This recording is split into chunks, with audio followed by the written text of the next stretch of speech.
வணக்கம் மக்களே, நான் உங்கள் சிதேஷ்வர். நம்ம ஜேர்னி ஆஃப் சோல்ஸ் பற்றி பார்த்துட்ருக்கோம். போன வீடியோவில் இந்த புதுசாக வந்த அந்த ஆன்மாவோட மனநிலையெல்லாம் எப்படி இருக்கும்ன்றதெல்லாம் பார்த்தோம். இன்றைக்கி ஏகப்பட்ட இன்ட்ரெஸ்டிங்கான கொஷின்ஸ் அந்த டாக்டர் கேட்குறாரு. அதுக்கு அந்த பேஷண்ட்ஸ் பதில் சொல்கிறாங்க. அந்த ஆன்ம நினைப்பில் இருந்து ரொம்பவே இன்ட்ரெஸ்டிங்காக இருக்குது அப்படின்னு வச்சுக்கோங்களேன். அங்கே என்னெல்லாம் இருக்குதுன்னு பார்க்கலாம். ஸோ ஒரு ஆன்மா 1981 டச் நாட்டில் ஒரு ஆர்டிஸ்டாக இருந்திருக்காங்க. இப்போ கரண்ட்டாக ஒரு கிராஃபிக் டிசைனராக அமெரிக்காவில் இருக்காங்க. இந்த பிறவியில் அவர் அந்த ஹிப்னோசிஸ் செஷனில் உட்கார வைக்கும் போது தெரியுது ஒரு ஆர்டிஸ்டாக இருந்திருக்காரு. டச் நாட்டில் நிமோனியாவால் இறந்து ஆன்ம உலகம் போகிறாரு. அப்போ அந்த டாக்டர் கேட்குறாரு, மேலே போகும்போது என்ன ஆகுது உங்களுக்கு அப்படின்னு கேட்டார். எங்களை இந்த கிளென்சிங் ப்ராசஸ்லாம் முடித்தோடனே ஒரு 4 பேர் கொண்ட ஒரு குரூப்போடு அசைன் பண்ணிட்டாங்க. நாங்கள் 4 பேருமே ஒரு இளம் வயதில் இருக்கக்கூடிய அந்த ஒரு ஆன்மாக்கள். இந்த காக்கா படத்தில் நாங்கள் 4 பேர் எங்களுக்கு பயம்னா என்னன்னே தெரியாது அப்படின்னு சொல்லுவாங்களே. ஸோ கிட்டத்தட்ட அந்த மாதிரி லிட்டலாக அதே மாதிரி தான் சொல்கிறாங்க. அந்த மாதிரி ஒரு பயங்கர தைரியசாலிங்களாம். அதில் பார்த்தீங்கன்னா இவர் ஆர்டிஸ்டாக இருக்கார், இன்னொருத்தர் பைரட்டாக இருந்திருக்காராம், இன்னொருத்தர் ஒரு ஹோட்டல் வச்சு நடத்திட்டு இருந்திருக்காராம், இன்னொருத்தர் ஒரு சர்ச் ஃபாதரியாராக இருந்திருக்காராம். இவங்களுக்கு பார்த்தா இது ஒரு 2வது இல்லை 3வது வாட்டி தான் இங்கே பிறவி எடுத்திருக்காங்களாம். இவங்களோட மனநிலை பார்த்தா ரொம்ப விளையாட்டுத்தனமாக இருப்பாங்களாம். அவங்களுக்குள்ளேயே கேலி பண்ணி சிரிச்சுப்பாங்களாம். நீ என்னடா லூசு மாதிரி வாழ்ந்துட்டு வந்திருக்க அப்படின்னு சொல்லிப்பாங்களாம். இந்த ஆர்டிஸ்ட் இறந்துட்டு மேலே வரும்போது ரொம்ப போட்டு கலாய்ச்சிட்டாங்களாம். ஏன்னு கேட்கும்போது அந்த ஆர்டிஸ்ட் இந்த பூமியில் இருக்கும்போது ரொம்ப குடிச்சிட்டு தொலைன்னு ஒரு பேண்ட் போட்டு, ஒரு லூஸ் ஷர்ட் போட்டு, அப்புறம் அதுக்கு மேலே ஸ்கார்ஃப் ஒன்று போட்டு, ஒரு ரெக்கை வச்ச தொப்பி ஒன்று போட்டுக்கிட்டு, ஸோ அப்படி தான் அவர் சுற்றிட்டு இருப்பாராம். அவர் சொல்கிறாரு, இதுதான் எனக்கு ரொம்ப பிடிச்சிருந்தது, அதனால் மேலே வரும்போதும் இதே மாதிரி தான் நான் வந்தேன் அவங்க முன்னாடி. இதை பார்த்து தான் என்னை ரொம்ப கலாய்ச்சி தள்ளிட்டாங்க. ஆனால் எனக்கு பிடிச்சிருக்கு, அவங்க என்ன சொன்னாலும் எனக்கு கவலை இல்லை அப்படின்னு சொல்கிறாரு.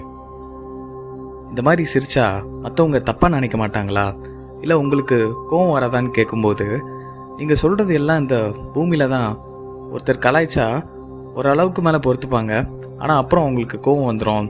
ஆனால் இங்கே ஆன்ம உலகன்றது அப்படி இல்லை, வெறும் மகிழ்ச்சி மட்டும்தான். அவன் நீ லூசு மாதிரி வாழ்ந்துட்டு வந்திருக்கியான்னு சொன்னால் அவன் உண்மையை தான் சொல்கிறான். நம்ம பண்ண எல்லா விஷயமே நம்மளுக்கு ஞாபகம் இருக்கும்.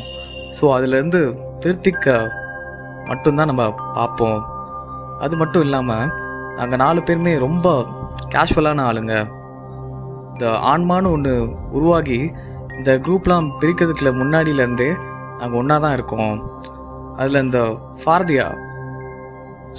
ஃபாதரியார் இருக்கார்ல, இவர் பேர் ஆன்ம உலகத்தில் வில்லோவான். ஒவ்வொருத்தருக்கும் ஒரு பேர் இருக்கா அந்த ஆன்ம உலகத்தில்.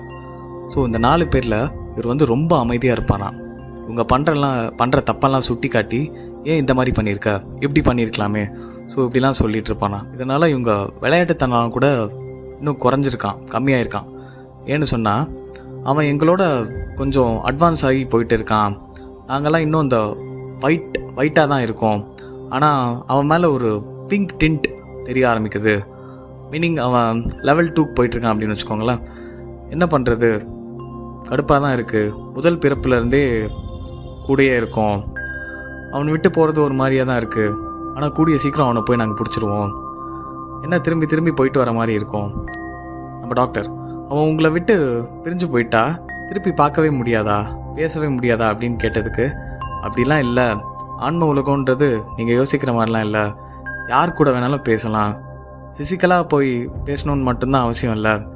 உங்களுக்கு உட்கார்ந்த இடத்துலையே நீங்கள் யார் கூட பேசணும்னு நினைக்கிறீங்களோ உங்ககிட்ட பேசலாம். பட் ஸ்டில் அது தேவையில்லாத வேலை. என்னோடய முன்னேற்றத்துக்காக மட்டும்தான் நான் இங்கே வந்திருக்கேன். எனக்கு தேவையில்லாத வேலையை நான் செய்யணுன்ற அவசியம் இல்லை. ஆன்ம உலகத்தில் உங்களை யாரும் கையெல்லாம் கட்டி போட்டிருக்க மாட்டாங்க. அப்படி இதெல்லாம் அந்த ஆன்மா சொல்கிறது. இருந்தாலும் நான் என்னோடய வேலையை தான் செஞ்சுட்டு போகிறேன் அப்படின்னு சொல்கிறாங்க. சரி, இப்போ அங்கே என்ன தான் நடக்குது, உங்களுக்கு அப்படி என்ன தான் மேலே சொல்லி கொடுக்குறாங்க அப்படின்னு கேட்டதுக்கு, நாங்கள் எப்போவுமே விளையாண்டுட்டு பேசி சிரிச்சுட்டு மட்டுமே இருப்போமான்னு கேட்டால் இல்லை, அப்போ என்ன பண்ணுவீங்கன்னு கேட்டதுக்கு, மெஜாரிட்டியான டைம் அமைதியாக தான் இருப்போம்.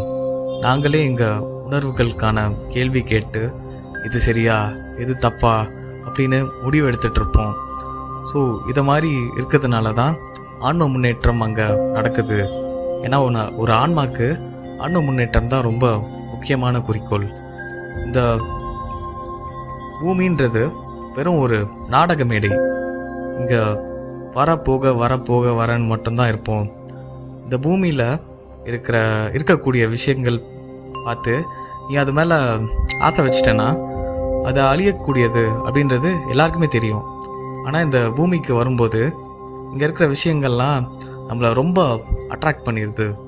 ஸோ நம்ம இங்கே பூமிக்கு வரும்போது நம்ம எதுக்கு வந்திருக்கோன்றதே தெரியாமல் ஒரு மாதிரி மாறிடுறோம். இதே மாதிரி தான் நான் இங்கே மாறிட்டேன் அப்படின்னு சொல்கிறாங்க. சரி, உங்களை படைச்சது யார் அப்படின்னு கேட்கும்போது எனக்கு அதெல்லாம் தெரியாது. ஆனால் ஒரு கோனிக்கல் ஷேப் மாதிரி ஒன்று இருக்குது. அதுலேருந்து எனர்ஜிஸ் ஒரு ஃபால்ஸ் மாதிரி அப்படியே ஃப்ளோ ஆகிட்டே இருக்கும். ஸோ இதனால் இன்னும் எங்களுக்கு அந்த ஆன்ம முன்னேற்றம் நோக்கி போகிறதுக்கான கவனம் இதுலேருந்து கிடைக்குது. இது எப்போவுமே இந்த ஃப்ளோ இருந்துக்கிட்டே இருக்குமான்னு கேட்குறதுக்கு, இல்லை, நாங்கள் எப்போ நினைக்கிறோமோ அது ஆட்டோமேட்டிக்காக அந்த மாதிரி ஊற்றிக்கிட்டே இருக்கும்.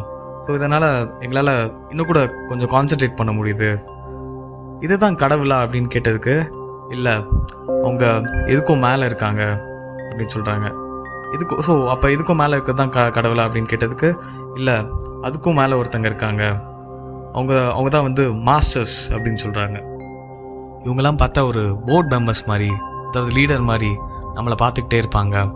அவங்கள யாராவது நீங்கள் பார்த்துருக்கீங்களா அப்படின்னு கேட்கும்போது, அப்போ தான் ஷேட்டோன்னு சொல்லக்கூடிய அவங்க குருவை பற்றி சொல்கிறாங்க. குருவா? உங்கள் குருவை பற்றி நீங்கள் சொன்னதே இல்லையே அப்படின்னு கேட்டதுக்கு சிரிச்சுக்கிட்டே, பெருசாக அவருக்கு எங்களை பிடிக்காது, அவர் ரொம்ப கிராண்டாக இருப்பார், ஒரு மாதிரி அவர் கலர்ஸ் பார்த்தோன்னா அந்த ப்ளூவிஷ் டென்ட்டாக இருக்குமா, ஒரு மாதிரி இந்த சீனியர் லெவல் ஆளுன்னு வச்சுக்கோங்களேன். எப்போவுமே இந்த டார்க் ப்ளூ இல்லை வயலட்னா அது மாஸ்டர் லெவலாம். ஸோ இவர் ஒரு லெவல் 4 இருக்கக்கூடிய ஒரு ஆள். அப்படியே ஒரு கிராண்ட் அப்பீரன்ஸோட வருவாராம். பா அப்படின்னு இருக்குமா அவரை பார்க்கும்போதே. இது எப்படி அப்படின்னு சொல்லிட்டு ஒரு வாட்டிக்கு போயிடுவாராம். ஆனால் அவர் சொல்கிறத ஃபாலோ பண்ணால் ரொம்ப சூப்பராக இருக்கும். ஆனால் அவருக்கு எங்கள் கூட இருக்கிறதுக்கு பெருசாக விருப்பம் இருக்காது. அப்படியே சுற்றிக்கிட்டே இருப்பார். அவருக்கு அங்கே வேலை நிறையா இருக்கும். ஏன் அப்படி பிடிக்காதுன்னு சொல்கிற அப்படின்னு கேட்கும்போது, பிடிக்காதுன்னா வெறுப்பொன்னும் கிடையாது, நாங்கள் ரொம்ப கீழே இருக்கோம், என்ன சொன்னாலும் கேட்க மாட்டேங்கிறோம், விளையாட்டுத்தனமாகவே இருக்கோன்னு சொல்லிட்டு அவர் சரி திருந்திடுவானுங்க அப்படின்னு போயிடுவார். இவனுங்களுக்கு ரொம்ப உட்காந்து பொறுமையாக பதில் சொல்லிட்டு இருந்தால் கேட்க மாட்டாங்க அப்படின்னு தெரியும். ஸோ ஏன்னா எங்கள் எனர்ஜிஸ் அந்த மாதிரி. ஸோ அதுக்கேற்ற மாதிரி சொல்லிவிட்டு அவர் வாட்டி கிளம்பிடுவார். எங்களுக்கு அவரை ரொம்ப பிடிக்கும். அது மட்டும் இல்லாமல் நம்ம கற்பனை வளத்தை தூண்டுற மாதிரி அங்கே ஒரு சில ஆக்டிவிட்டீஸ்லாம் நடக்குமா. ஒரு இடத்துக்கு கூட்டு போவாங்களாம், ஒரு பெரிய ஒயிட் ஸ்பேஸ். அந்த இடத்துல நம்ம ஆன்மா மட்டும்தான் இருக்குமா. டிஃப்ரெண்ட் ஷேப்ஸ், கோன் மாதிரியோ இல்லை ஸ்கொயரோ இல்லை ரெக்டாங்கிளோ, இந்த மாதிரி டிஃப்ரெண்ட்டான ஷேப்ஸ் பறந்து வந்துக்கிட்டே இருக்குமா. நம்ம ஃபோனில் இந்த நிறைய ஷேப்ஸ்லாம் வரும்ல, அது ஒன்றுக்கு மேலே ஒன்றா அந்த கரெக்டாக அடுக்கி வச்சுக்கிட்டே ஒரு டவர் மாதிரி கட்டிட்டு போனோம்ல.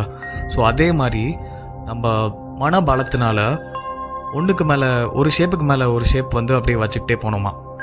ஸோ இது கேட்குறதுக்கு ஈஸியாக தான் இருக்கும். ஆனால் ஒன்றும் அப்படியே கச்சமுச்சான்னு போயிட்டு இருக்கோம். அதை ஒன்றா கொண்டு சேர்க்கணும். இதை பண்ண நம்ம மனநிலையில், அதாவது நம்ம மனநிலை ஒருநிலைப்பட்டு இருக்குமா. நீ யாருன்னு கேட்கக்கூடிய அந்த கேள்வியும் நீ செய்ய வேண்டிய கடனையும் சரியாக செய்யலாம். அந்த ஆன்ம உலகத்துலேயும் சரி, நீ பிறப்பெடுத்து வந்தால் அந்த பூமியிலையும் அங்கே கரெக்டாக செய்யலாம். ஸோ இதுக்கு தான் இது யூஸ் ஆகுது.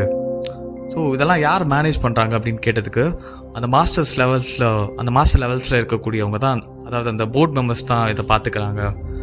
ஸோ நமக்கு நல்ல வழியை மட்டும்தான் இவங்கெல்லாம் காட்டி தருவாங்க அப்படின்னு சொல்கிறாங்க எப்போவுமே. ஏன் நீங்கள் அந்த 4 பேருமே, உங்கள் குரூப்பில் இருக்க 4 பேருமே ஏன் ஆண் ரூபம் மட்டும் எடுக்கிறீங்க அப்படின்னு கேட்டதுக்கு, நீங்கள் ஒத்துக்கிட்டாலும் ஒத்துக்கலனாலும் ஆண்கள் மட்டும்தான் ரொம்ப வலிமை வாய்ந்தவங்க. ஸோ எங்களுக்கு இந்த ஆண்களாக இருக்கிறது தான் எனக்கு ரொம்ப பிடிச்சிருக்கு. ஆனால் எங்கள் குரூப்பில் பெண்களும் இருக்காங்க.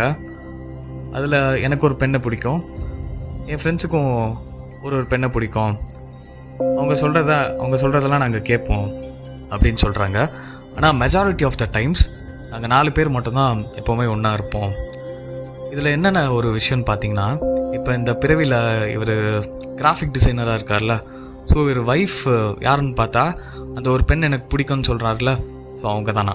ஸோ எல்லாருமே அவங்க விருப்பத்துக்கு ஏற்ப யார் கூட பிறப்பெடுக்கணும் அப்படின்றது முடிவு பண்ணிட்டு தான் இங்கே வரோம். பூமின்றது ஒரு நாடக மேடை அப்படியே சொல்கிறாரு, இந்த ஆன்மா அப்படியே சொல்லுது, அவ்வளோதான்.